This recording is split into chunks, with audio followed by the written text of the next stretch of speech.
Hi everyone, welcome to Java Coding Series on PrepLoop. This is our first coding video, so we will go slowly and understand everything step by step. Even if you are completely new to Java, don't worry, just follow along. In this Java coding series, I'm using the editor IntelliJ to write all the programs. So if you haven't installed Java or IntelliJ IDE, please check out my installing Java and IntelliJ video. I will add the link in the description below where I have explained how to install the Java and then IntelliJ. Yeah, let's write our first problem, which is very simple, that is print hello world on the screen using Java. This might look simple, but this is the starting point of every programming journey. This is usually the first program written in any programming language.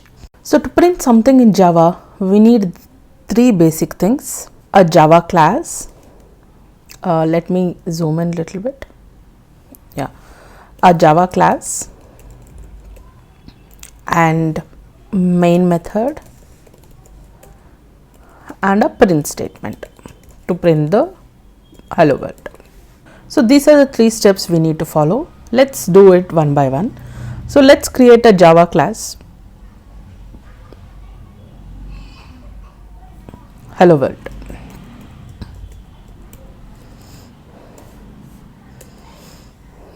So hello world Java class is created and I'll copy paste this. Every Java program starts with a class. The class name here is hello world, and let's add a main method inside this. Java starts execution from the main method. So main method requires few other things like public, static,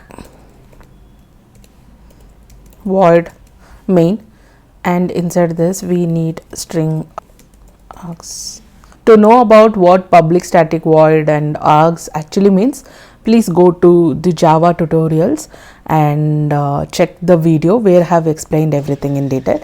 I will also provide the link in the description below, you can check it out. So we have written our class hello world and the main method as well. Next thing will be the print. So to print anything in Java, we need to use something called System.out.println. So let's write the print statement and let's print hello world. Right. So here again, to know about the System.out.println, so go through the conceptual playlist where I have explained everything in detail. Here we only concentrate on the hands-on practice. So this particular line prints the text on the screen, and whatever we put inside this double quotes will be displayed as output. And we should also make sure that it should be closed inside the braces. So method is closed here and then the class is closed here. Please pause the video here and type this code exactly the same in your editor, and then let's run it together. And there it is, hello world printed successfully. And if this is your first Java program, congratulations, you have officially started coding. Now in this print, let's quickly check what are the common mistakes we usually do. These are the common errors we make in printing a text. If you know why these lines show errors, you can comment down below the reason for error 1, 2 and 3. So first one will be Java is case sensitive. So the system is always a capital S and not small s.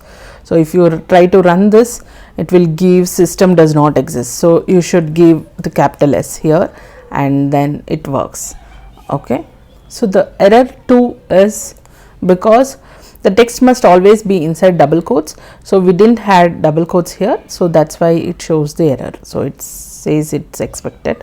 So we have to add double quotes here. Okay. Case sensitive, double quotes, and here the error is because we missed a semicolon here. So every statement in Java must end with a semicolon.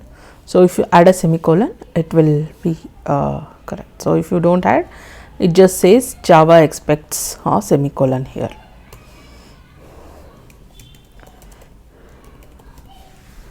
Fine. Now let's see how do you want to print multiple lines here. In Java, every time when we use println, it prints the text and moves to a new line. For example, in this, if you see, if I run this, the cursor isn't, so there is a new line here. So every println says that print this text and also move the cursor to the next line. So if you want to run multiple lines, we simply write multiple println, that is hello world, welcome to Java. This is my first program.